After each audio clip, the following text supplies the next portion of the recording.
Hello बच्चों, let's see this question. Which of the following solid substance will have the same refractive index when measured in different direction? First one is rubber, second is NaCl, third one is plastic and D is graphite. तो बच्चे हमें पता है कि जो solid है क्या solid है वो टू टाइप्स के होते हैं क्या टू टाइप्स के होते हैं कौन कौन से first one is First one is crystalline and second one is amorphous solid. क्या amorphous solid? ठीक है, तो अगर हम बेसिकली इन दोनों को डिफरेंशिएट करना चाहें तो हमारे पास एक सबसे मेन प्रॉपर्टी होती है जिसके बेसिस पे हम इन दोनों को डिफरेंशिएट कर पाते हैं. दैट इज कौन सी प्रॉपर्टी होती है वो आइसोट्रोपी प्रॉपर्टी. आइसोट्रोपिक और एन आइसो एन आइसोट्रोपी के ऊपर हम सॉलिड्स को बता सकते हैं कि वो आइदर दैट इज क्रिस्टलाइन और एमोर्फस सॉलिड. तो बच्चे अगर हम यहाँ पे डिफाइन करना चाहें कि आइसोट्रोपी क्या होता है क्या कि आइसोट्रोपी क्या होता है तो आइसोट्रोपी का मतलब होता है कि same physical properties like mechanical strength और इलेक्ट्रिकल कंडक्टिविटी. या यहाँ पे हमारी किसकी बात हो रही है रिफ्रैक्टिव इंडेक्स की. तो हम वही लिखेंगे कि जो आइसोट्रोपी का मतलब है कि same physical properties same physical property show करना. That is same physical property show करना. कुछ लिख देते हैं सच एज थर्मल कंडक्टिविटी की बात करें या इलेक्ट्रिकल कंडक्टिविटी की बात करें या हम रिफ्रैक्टिव इंडेक्स की बात करें रिफ्रैक्टिव इंडेक्स की बात करें इन ऑल डायरेक्शन. क्या इन ऑल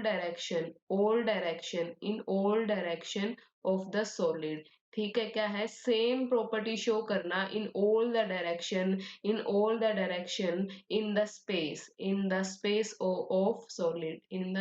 ऑफ सॉलिड. ठीक है बच्चे, तो क्या कह रहा है यहाँ पे और सेकंड वन क्या है अमorphous सॉलिड.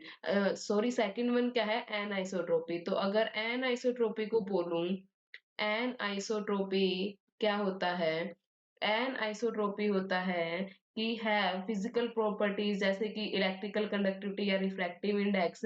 उनकी जो क्या है उनकी जो वैल्यूज होती हैं वो डिफरेंट होती हैं डिफरेंट डायरेक्शन में.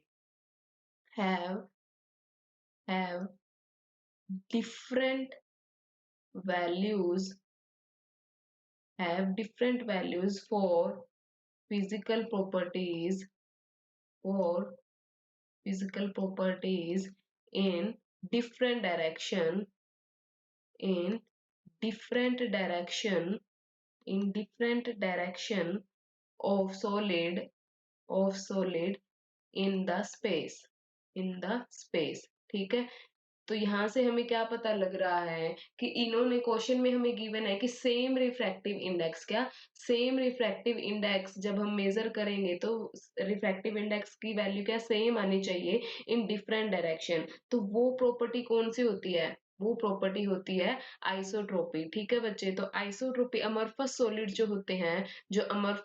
होते हैं वो क्या शो करते हैं वो आइसोट्रोपिक होते हैं. क्या आइसोट्रोपिक होते हैं इन नेचर. ठीक है, और जो क्रिस्टलाइन सॉलिड जो होते हैं वो एन आइसोट्रोपी होते हैं इन नेचर.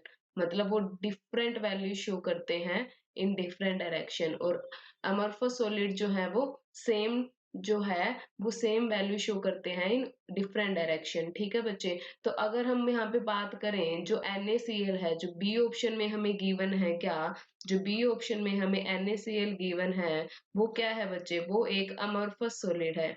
क्या है अमorphous सॉलिड है.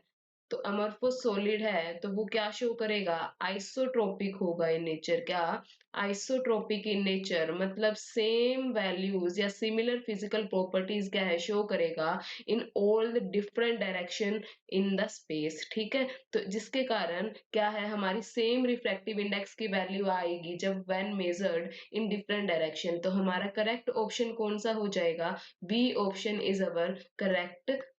ओके बच्चे, I hope you understood it well. Best of luck.